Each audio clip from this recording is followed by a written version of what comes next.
Mga kaplantitas, ito ay angel trumpet. Meron akong dilaw nito at ito ay bigay ito ng kaharap bahay ko. Mahilig din siyang magtanim eh. Ngayon ito siya guys, ano ba yan? Yung iba nito pinutol ko na, tapos ito na naman nag-umpisa na naman siya.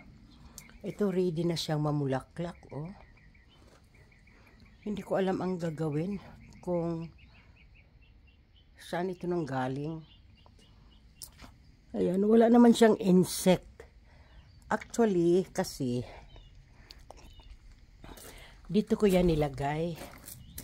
At meron siyang mga maliliit na uod dito. Kaya ini-sprayhan ko yung mga uod, pati yung dahon na pinagkapitan.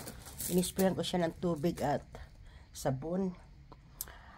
At yun na nga, hindi ko alam kung dahil ito doon. Pero inalis ko na yung mga nasisira eh. Pero ito parang patuloy pa rin siya.